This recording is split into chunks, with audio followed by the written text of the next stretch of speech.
All right, let's jump in. What's up, everybody? It's episode 6, y'all. We are halfway there, and boy, have we covered a ton of ground.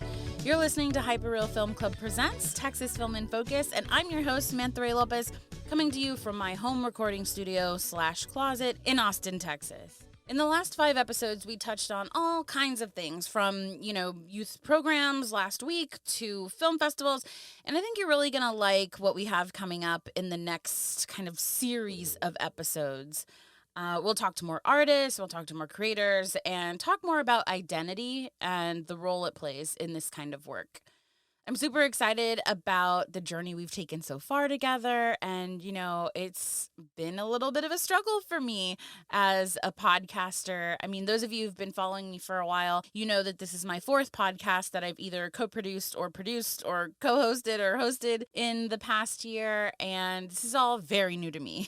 In terms of being a creator and creating on such a regular basis. So what has been really helpful for me in this process is talking to all of these really amazing guests and getting that reassurance that, it gets a little bit difficult at times in creating on such a regular basis. I do have a full-time job and spend most of my days in a different part of my brain. So to be able to spend my nights and weekends working on creative stuff is just such a privilege. And I'm so lucky to have the access that I do to be able to do that. So anyway, enough about that kind of stuff. I mean, there's plenty of other sappiness that I could get into, but for the sake of time and my mascara, I will spare you. Chances are I'll deep dive into this on my other podcast that's currently in a reimagining phase, but more on that later. So with that, I know you're anxiously awaiting the episode, so we'll jump in, okay? I wanted to shift gears a little bit and talk about LGBTQ plus identity, visibility, access as it pertains to film. And I know in the last episode, we talked about the Queer Youth Media Project and, just kind of touched on this opportunity for queer youth to engage in this type of storytelling, but I wanted to broaden that scope a little bit. Today, you'll hear from a couple of people who are involved in festivals, artists, just kind of several people that I think have got a really great perspective on LGBTQ plus representation in the Texas film scene. To give some context on queer media is Curran Nault, and Curran is currently teaching queer media at UT and has published several books. Not only is he teaching, he's also the founder and artistic director of Outsider Festival, which we'll talk about today. He's also involved with Fantastic Fest. He's on their board and is the co-founder and former director of programming of the Austin Asian American Film Festival and former artistic director of AGLIF, which is the All Genders, Lifestyles, and Identities Film Festival. So very plugged in to film in various ways. In our conversation, Curran shares his observations of the queer media curriculum on students at UT, and we talk about Outsider and just had a really great conversation in general. So I'll just let him take it away. For sure, yeah. And I actually have a long history with teaching queer media at UT. I actually created the first queer media studies courses at the school. I've been around for a little while. I started as a grad student in the department back in 2006. And when I came in, there were no queer film or TV courses on offer at the university. And I wanted to change that. So I was lucky to have a mentor who let me co-create the first queer media class, which I'm still teaching. In fact, I'm teaching it again this next semester. And so I'll say that one of the things that you first comes to mind and that really strikes me is sort of how much has changed in the years since I first started that course. I mean, first of all, now there's a lot more LGBT out faculty at UT teaching all sorts of courses, including other forms of queer media and film. But also when I started teaching the class, there were mostly what we could teach was films, right? I mean, even then, I think like Brokeback Mountain hadn't even come out yet when I first started teaching the class, right? So there were films where there weren't a lot. There was like next to nothing on television. The, believe it or not, the social media was just really kind of starting. Like things like YouTube began in 2006. So when I first started teaching the class, there was very little to pull from. Now the challenge is there's too much. There's like so much, right? And I'll say that that also kind of echoes in some ways, right? The students that are taking the class, right? And that sort of trajectory, like when I first started teaching it, I'd say it was mostly LGBT students who, like, I was hungry to teach a class that hadn't been offered before, and they were hungry to take a class that hadn't been offered before. And now it's a wider variety of students who are taking the class. So yes, a lot of allies, in particularly straight female allies, less, maybe not surprisingly, less so straight male allies. But yeah, there's more of a mix of folks, and I would say that they have also had a little bit more exposure to LGBT culture than when the kind of original classes I was teaching, right? And that might be taking other classes at UT, or maybe they have been watching videos on YouTube, or there's like other outlets where they've been able to find stuff that kind of really didn't exist before in the not too distant past.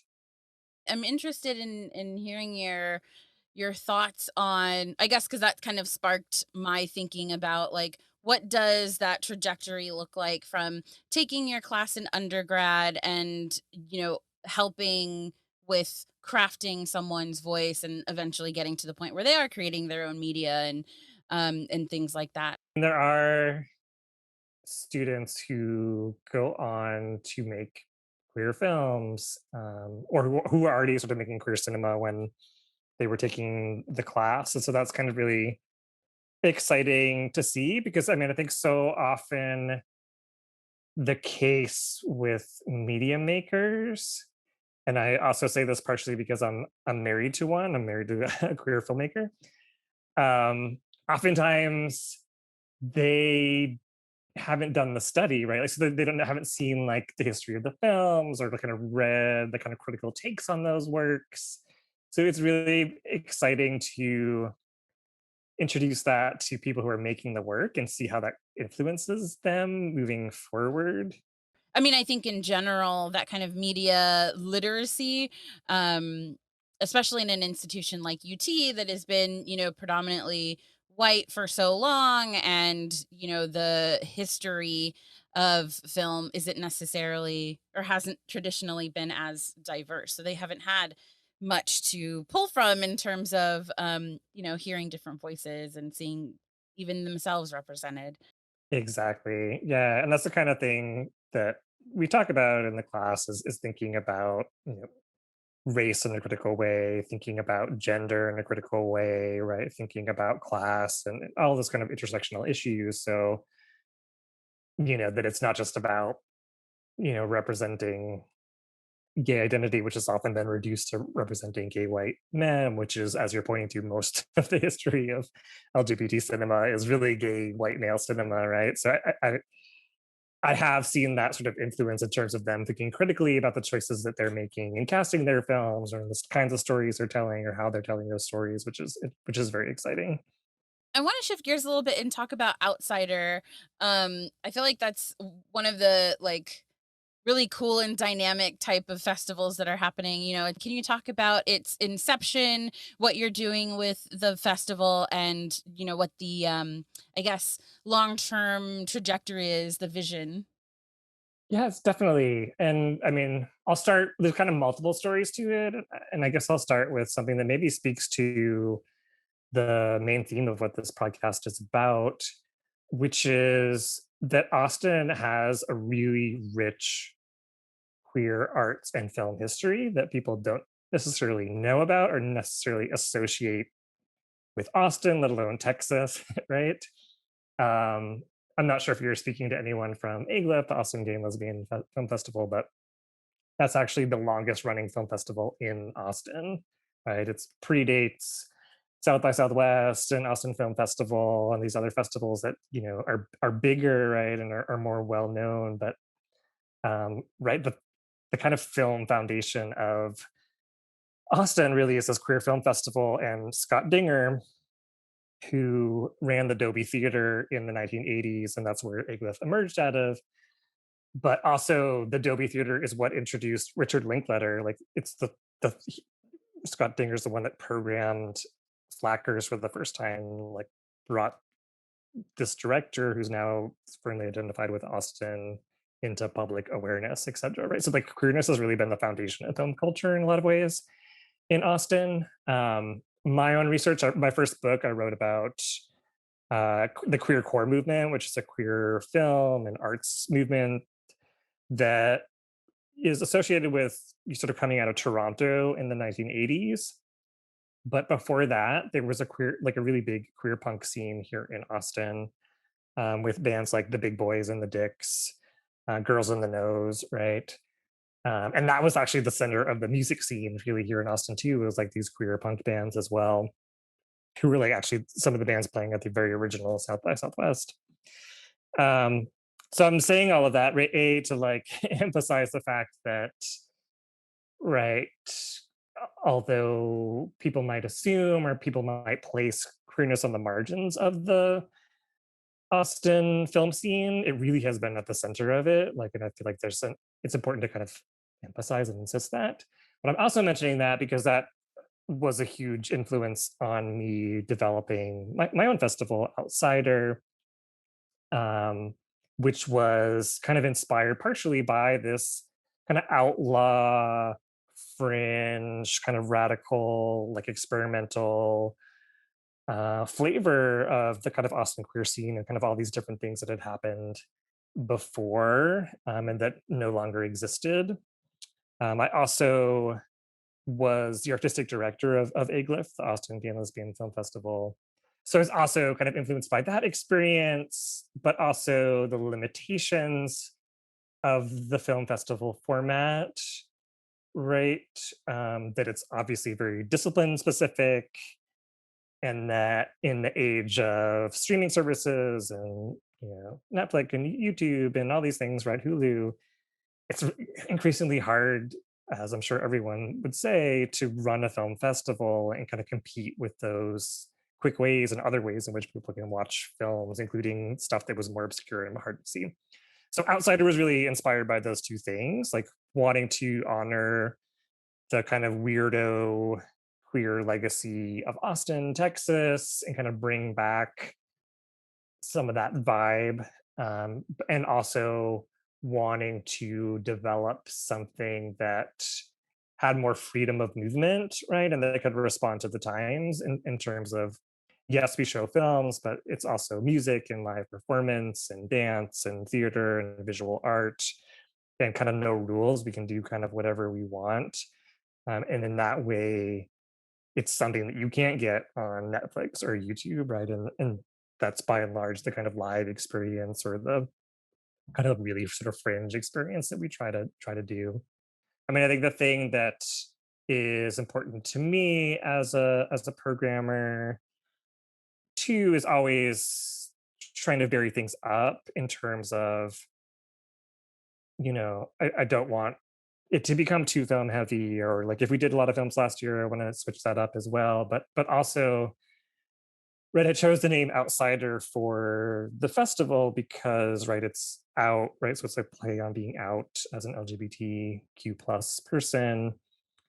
But it's also thinking about being on the outs, being on the outside, right? Which is in my way of connecting gender and sexuality to other forms of difference, race, ability, class, generation, nation, national identity, and all down the line.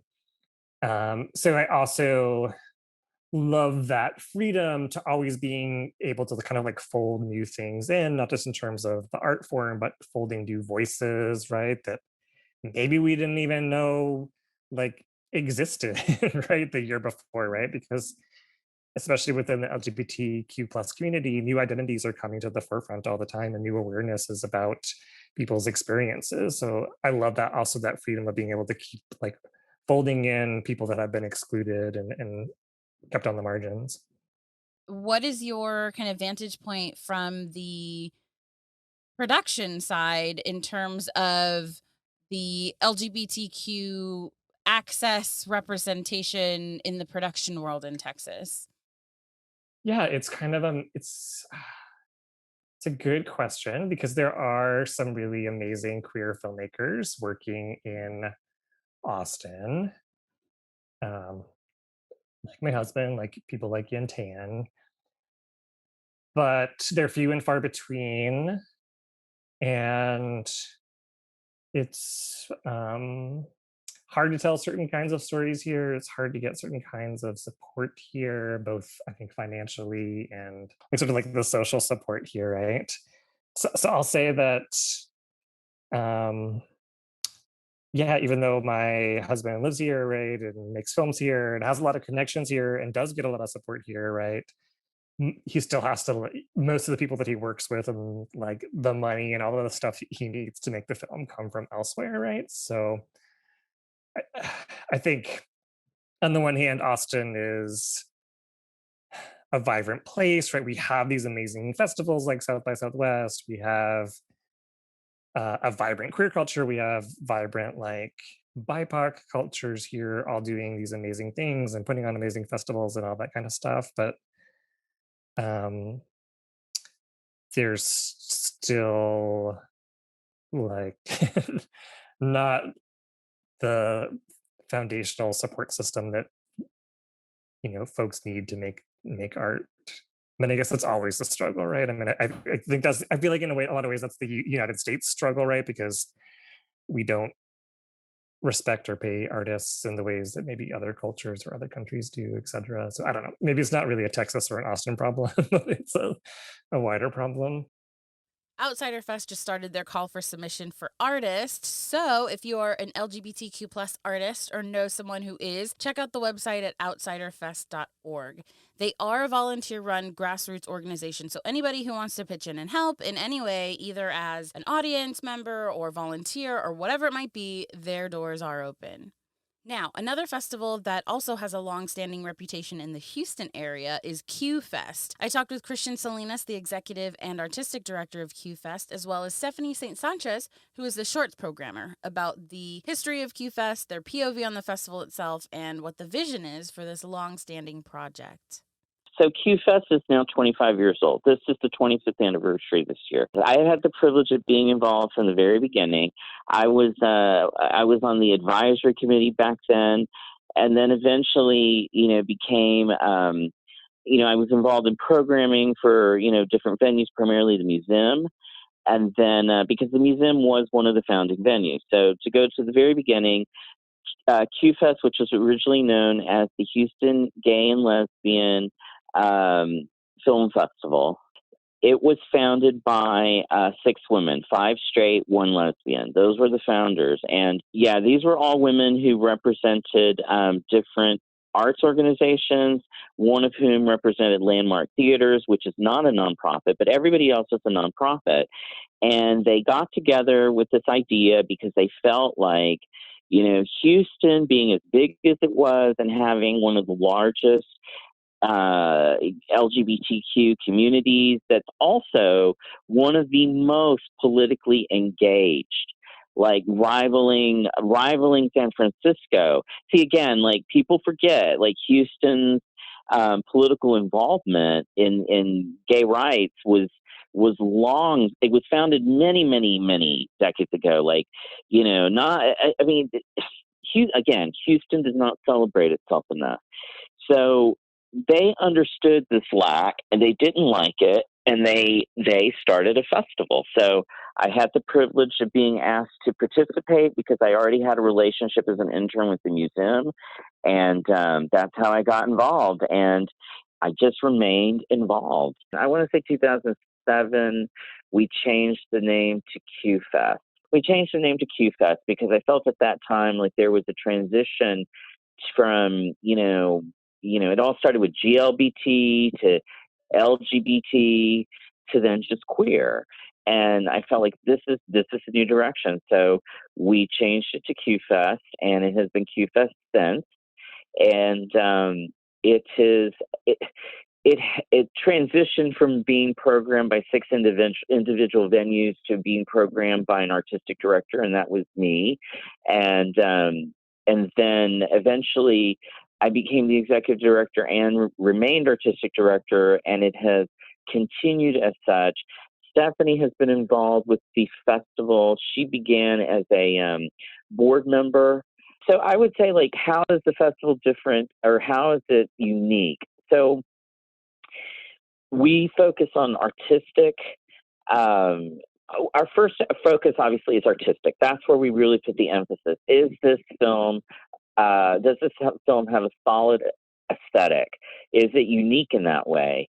And then we delve into messages like, does this speak to our community in a meaningful way?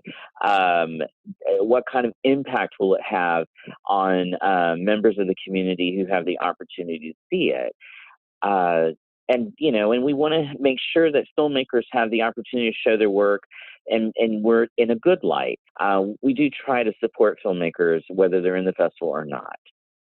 Because it is a hard thing to choose to be. It takes a lot of courage and stamina, courage just to put up with the rejection. I think that, because we're all scared of rejection. It sucks, but I respect people who choose to make films because it's hard, and there really is a learning curve. It is the unicorn that comes out of the gate with the great film. The very first film. That is a unicorn, and typically those people don't come back with a strong second film. But that's not always the case either. So for everyone else, there is a learning curve. I encourage anybody who wants to be a filmmaker, start with shorts. So our programming focuses on all of the things, but we also have what we call a revival program, where we really try to screen as much of that category in 35 millimeter to celebrate the original format, the format that started it all, because it's very unique and very, it's so different than watching, digital. It's painting with light is what I call it. So for those who are sensitive to that kind of visual, it really means something to them, and it means something to us to track down prints and to show them in that category. We show cult films. Typically, those fall into the revival category as well, and we try to get as many of those in 35 or in restoration. We do a competition, international. I think after COVID, we're going to keep the online component to keep emphasizing new films, new filmmakers in competition, just because we feel like it allows them the largest potential audience possible. And returning to in-person screenings, we're shifting that to bigger releases, films that we may invite talent to attend. So, Stephanie, from your perspective, to Kristian's point about kind of the changes that have come because of COVID, have there been more opportunities for you from the programming side to kind of explore different pieces, more pieces? What does that translate to from the programming perspective? Well, I will say this as a programmer, specifically focused on shorts. And so a short that's what, 45 minutes or less is considered a short. We have so many entries. It's bonkers. It really is. It's really a task to go through all those films and to give them the time that they deserve, because you don't want to watch just one after another, because you become desensitized and you're more quick to pull the plug. You want to make sure that you pace yourself. That's for sure. That's one thing to do. And your eyes, it's a workout. But I will say this is that because of the online presence, what we did notice was that we were getting a wider audience, an international audience. I mean, I was saying this the other day. I mean, we'd like to think that we're an amazing film festival, that anybody would fly in for a destination film festival. But, sadly, that's not always the case. But during the COVID year, we had the ability, since we were online, to have people viewing from all over the world that wouldn't have been able to be here in person. So that was exciting. And because of the service that we used, we were able to kind of like track that. And that was kind of cool. So what you were talking about as far as like festivals kind of keeping that hybrid thing. So the films that come through, how are people kind of finding out about y'all? I know y'all are kind of a long-standing festival, but now that you've got all this reach, what's your recruitment looking like in terms of getting in front of the filmmakers who should be submitting? Well, it's very hard to answer that question because we were never first of all, we've only been a competition film festival now, I believe, for 4 years. If I'm not mistaken, I think it's only been 4 years. So prior to that, we were curated. So I would generally reach out to distributors or to filmmakers I knew who had projects I had seen at other festivals or I was aware of to submit. But in general, we were not an open call festival. We always accepted. I mean, if someone sent us something, whether we requested or not, I always accepted it. I didn't know what it was, so it was worth watching. But we never really had an open call. And each year has progressively gotten more and more and more. Like, I think last year I had, because Stephanie and another colleague of ours, they handle shorts. I do features. So my feature count last year was just over 100. It's almost 200 this year. So it's been a chore, to like get through them and treat them fairly. Now, again, Stephanie didn't mention this, but a number of them will eventually be revealed as not being LGBT. And so that is one of the issues with Film Freeway is that even though they've offered a way to, make filmmakers more aware of what festivals focused on, somehow a lot of films still slip through the cracks that are not something that we would show. So anyway, so that number tends to be more inflated by that factor. But nevertheless, even if I have, like, let's say 199 features, and a lot of those are not necessarily LGBT, what is the final number that I have to work with? It's still going to probably be over 100. The other thing I would mention too is that we've never charged submission fees. That could change, but typically I've always felt like, some of the filmmakers we deal with are dealing with very, very tight budgets, and we want to be somewhat more accommodating. Because I did work for big festivals, and I know they charged, and I always felt like, in some ways it just didn't seem right to me. But, I'm also on the other side of that, and I understand, like, the expenses that festivals face. It is something that, if grants and fundraising continue to shrink, unfortunately, that is an area that we could tap for, to support her at the festival. Are there any challenges to this approach? So I think that there's this saturation that's happening for online stuff, and it's really hard. It's really hard to get people to show up for your thing. I would like to say that, but if you can take the time, to see some online, if you're not in the neighborhood, to check it out and support if you can. Make an effort, no matter what Kristian was saying about that, the regard that we have for filmmakers is high, because to see your vision to completion is the task unto itself and should be celebrated. And the fact that you continue to go out there, film after film, throwing it out there every time, and working on your craft should be celebrated.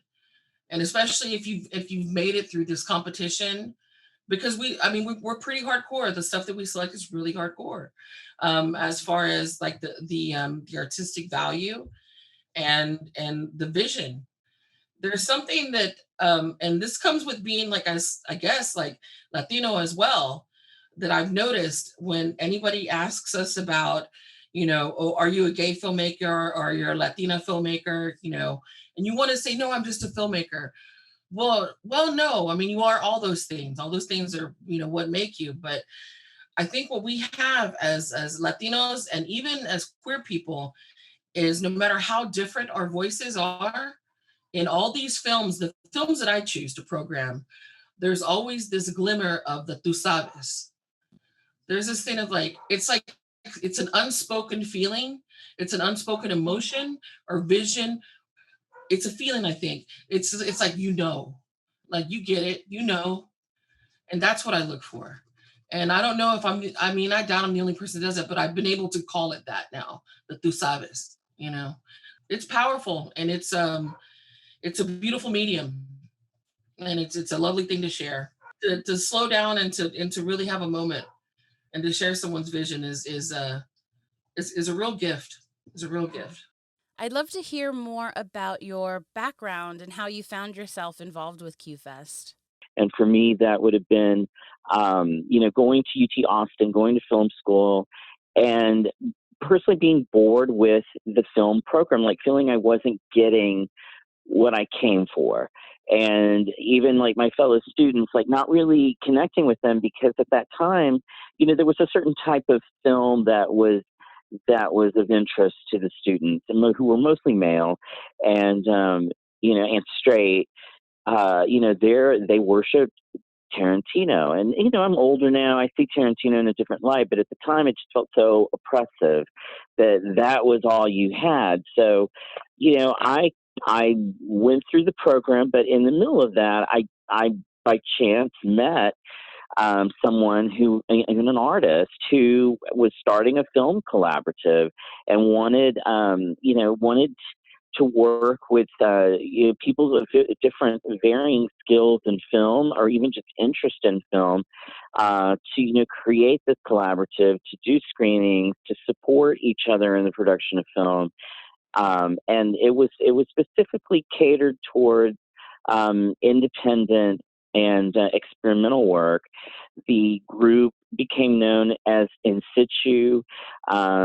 It was founded on the principles, or rather, I should say, inspired by the principles of the Situationist, and really just creating art from nothing, like making events from nothing and celebrating film in those spaces. And it was my exposure to like hosting screenings that were in very unusual places, to me anyway, like bars or wherever. And I carried that experience with me to Houston, and because of my time in Austin, I was able to work as an intern at the Museum of Fine Arts, and I still have a relationship with the museum's film department. I'm on their film committee. Well, another thing too I would add is just being a minority. Like, I don't think it's unfair to criticize the film industry for being overly male, overly straight, overly white.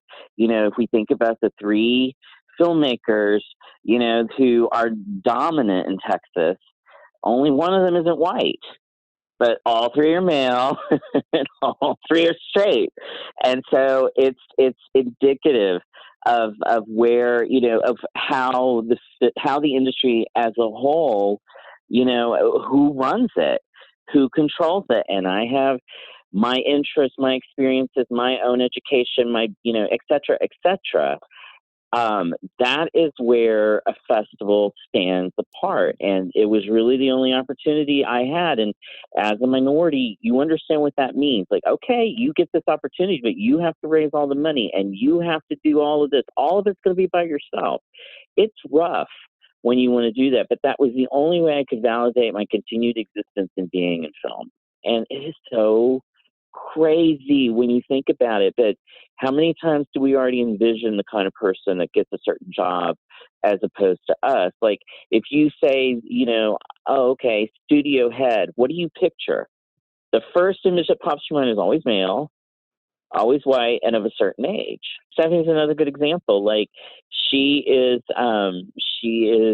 Hispanic like me, she is gay like me, and has her career been stable in film?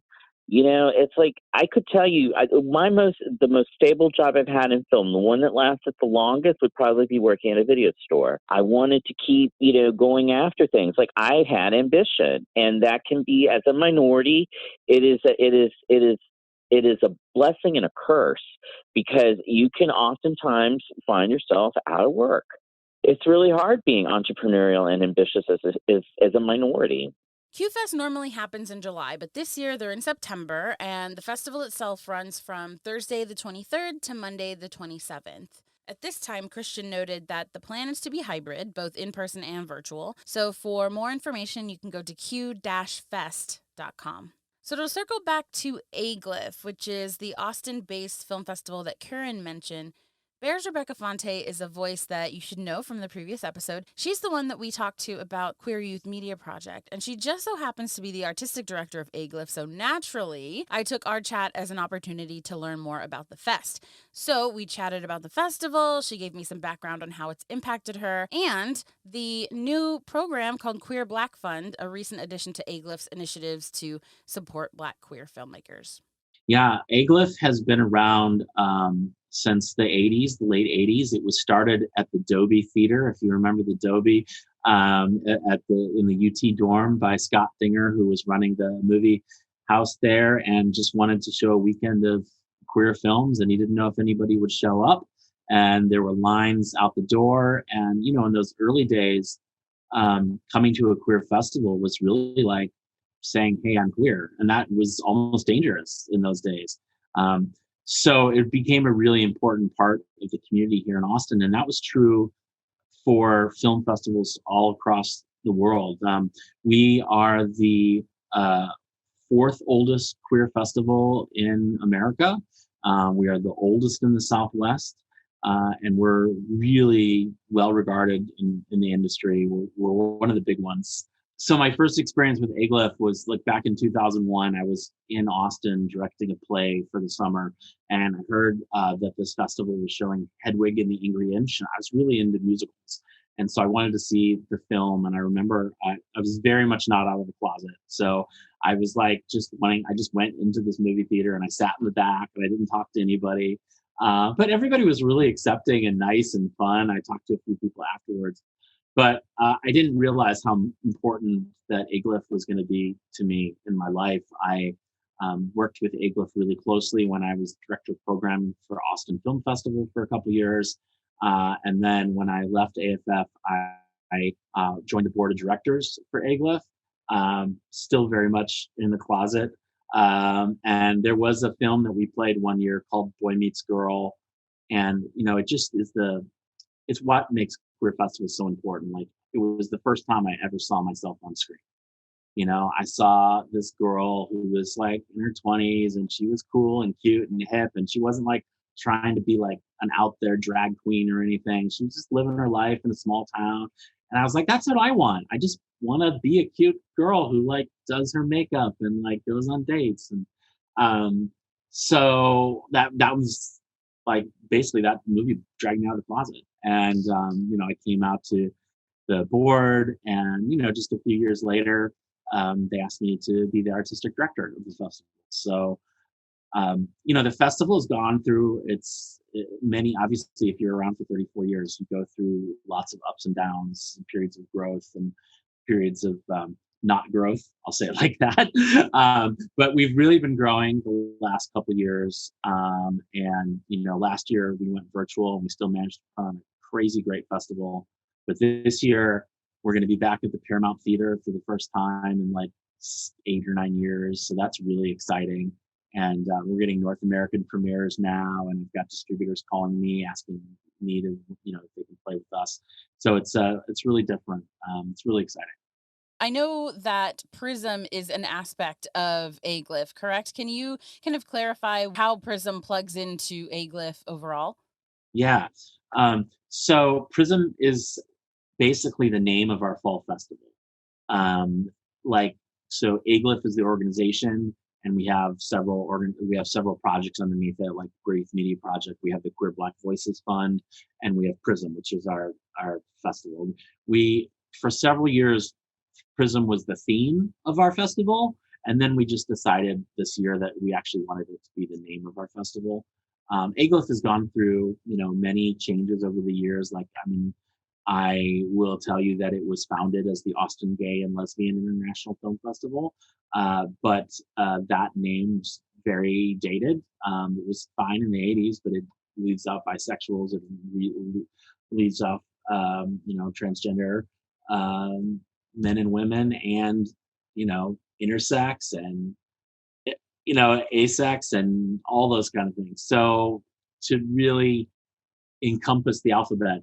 We actually wanted to keep the word AGLIF, or the letters of AGLIF. And several years ago, we decided that it would now stand for the All Genders, Lifestyles, and Identities Film Festival, which was really convenient. So it was super exciting to be able to make that work. And then, then we started doing the fall festival and saying the theme was Prism, because it basically encompassed the way you take a single beam of light and you break it into all the beautiful parts of it, all the colors of the rainbow. That's who we are. And so that became the theme of the festival. And now it's just what we call the festival, Prism. Yeah. Oh, I love that. That works so well. You mentioned the Queer Black Fund. Can you give a bit more information on that? Is that only open to Texas filmmakers nationwide? What does that look like for, from the perspective of who can apply and how it's impacting filmmakers?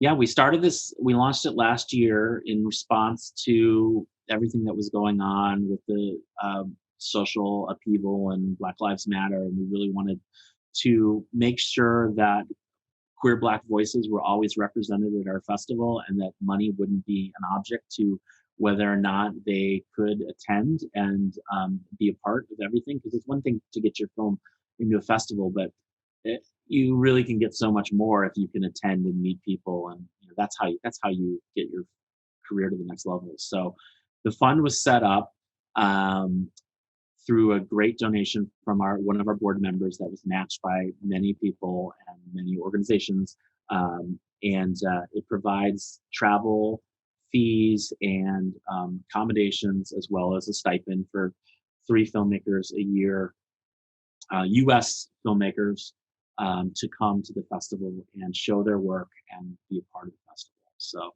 it's basically when you submit to the festival, with your film, you would just submit in the Queer Black Voices Fund, and if you get accepted, then you get flown out. So this is our first year of having films, and I'm really excited. What are your observations on the community that AGLIF has fostered over the years, and what are your hopes for filmmakers involved in the fest?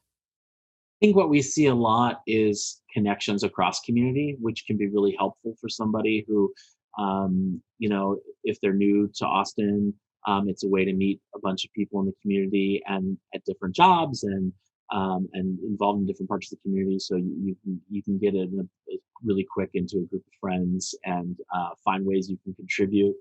I think for filmmakers, obviously, if they are submitting their film to AGLIF, they already know who they are. But we hope that the experience of coming to the festival and getting to share it with a large group of people who are really excited to see their work and to see their self-expression gives them a lot of strength and encourages them to continue to make work, because it can be really hard making films that don't have that Hollywood across the board for quadrant appeal, as they call it. For quadrant appeal is just this magical thing that somehow it's supposed to appeal to everybody. And you know what? If something appeals to everybody, it probably doesn't hit particularly any one group all that well. And I think what we see at AGLIF and at other queer festivals, and why it's so important, is you see people telling really personal stories and really growing as artists over the course of their career. And that's one of the things I love, is getting to have 3 or 4 films by the same filmmaker over the course of 4 to 5 years, and you watch them really grow from their first film to returning. Last year we got to have Lisa Donato's first feature film, and we had 7 or 8 shorts that Lisa's made over the years, and also she's an Austin filmmaker, so we're gonna cheer her on. But it was so great to see her take her career to that next level and to have helped her along the way. Dates of the 2021 Prism event are August 26th through September 6th in Austin, Texas. There is a virtual component, so if you're not in the Austin area, you can still participate. Full lineup has been announced and badges are on sale now. Also on the website is a really cool timeline of LGBTQ film, which dates back to the early 1900s. The timeline, not the website, of course. And that's agliff.org. Bears also mentioned that a filmmaker to talk to would be Yen Tan, someone I met a few years back while I was working at Austin Film Festival, and is a former collaborator with Kelly Williams, which is a guest of the earlier episodes of Texas Film in Focus. Yen Tan is an artist currently working out of Austin. He has ties in Dallas and has directed and written several films over the last couple of years. He premiered the critically acclaimed film Pit Stop at Sundance in 2013, and the film was a John Cassavetes Award nominee at the 2014 Film Independent Spirit Awards. His previous feature, Chow, was released theatrically and was a Queer Lion contender at Venice Film Festival. Yen co-directed Until We Could with David Lowery, and Yen's latest film, 1985, premiered at South by Southwest in 2018. It was great to reconnect with him and talk to him specifically about his approach to film and kind of his thoughts on working in the state. I got started in film in Dallas, and it was actually just meant to be a hobby that I was taking night classes for. I started taking screenwriting classes in the evenings, and then just sort of like really got into it, and quickly met other filmmakers in Dallas at that time, and became friends with them, and then collaborating on each other's projects and so forth. And then until I moved to Austin, and then a lot of these relationships I have with people in Austin, a lot of it started from meeting in Dallas, actually. And that's pretty much where I'm at still. It's just like if I get a chance to make a film every couple of years, whatever, I'll make that film. So I was always started making short films first, as a way to sort of like make mistakes and learn from them, before sort of advancing to feature length projects. And so far I've only made films that are kind of like they're still very much in the independent film space. So it's not like there's always like I always sort of have a hesitancy to just call myself a filmmaker, because it's not the thing that pays my bills, and I know that's like a kind of like not a bad way of saying like you should just say I'm a filmmaker and to really own it.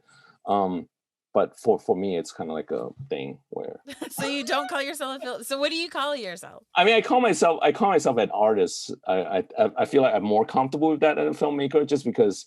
And again, like I think there is an antiquated sense of like thinking that your profession should be the thing that pays your bills, right? I've always enjoyed making films in Texas. I mean, that's all I have been lucky enough to just make films in. The stories that are set in Texas, and made in Texas, and I think, I think there's definitely like a homegrown element to it. Like for me, when I started making films in Texas, where it's like much easier to sort of like meet your peers, and even in some cases, it's like not too hard to meet your heroes too. So I think that sort of that sort of like more organic way of networking is something I've always noticed, because I especially notice the disparity of it when I'm meeting people out on the West Coast or East Coast, and it's just like Texas and Austin specifically now just kind of has this vibe that is like very appealing to me. I'd love to hear your perspective on kind of your POV as it pertains to your films, your filmmaking, and kind of your approach. Yeah.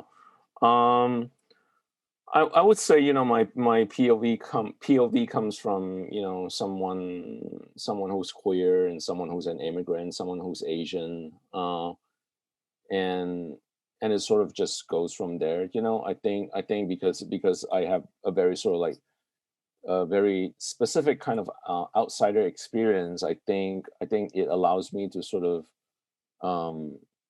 step into the shoes of others in a more sort of like in a way that feels kind of sincere, I guess.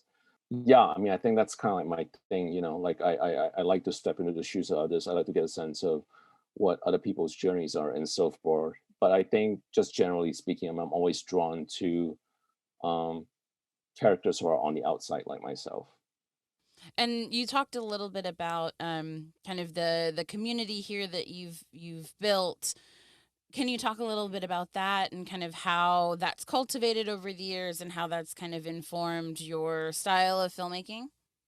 Yeah, making films with, people, friends, good friends of yours, and even if you're doing it for nothing, that process itself is still very fun. It's very fun, and it kind of sort of comes from a very sort of like genuine place of wanting to create something. And I always look at it as like, if that energy can be brought to my film sets, I would want to have that as much as I can. And so, and that means working with former collaborators, and a lot of the collaborators are also people I know fairly well.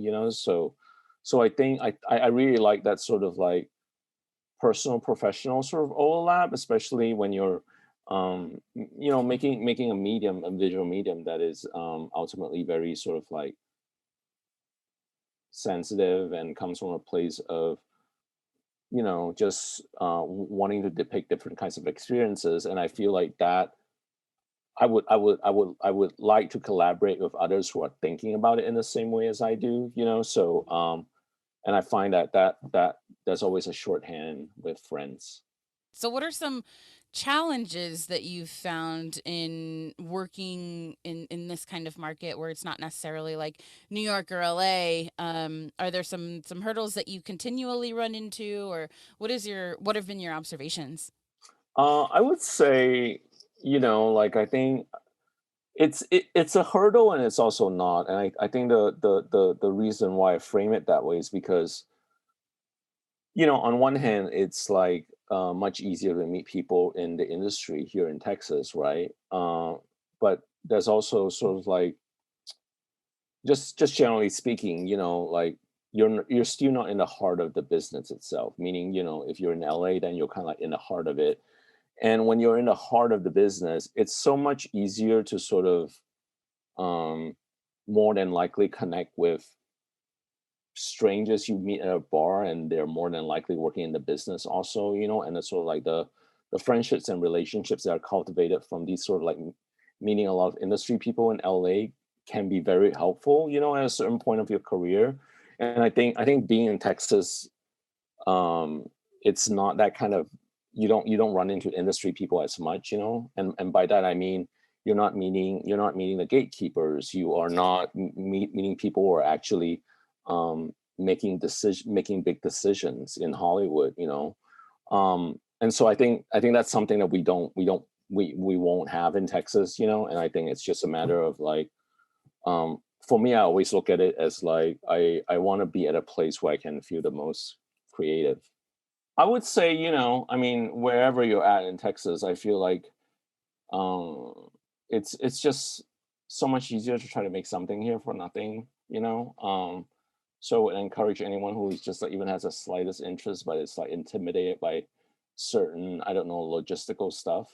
You should just dive into it and give it a shot, and you'll kind of find that it's it's much easier to sort of like meet and connect and work with like-minded individuals than you think.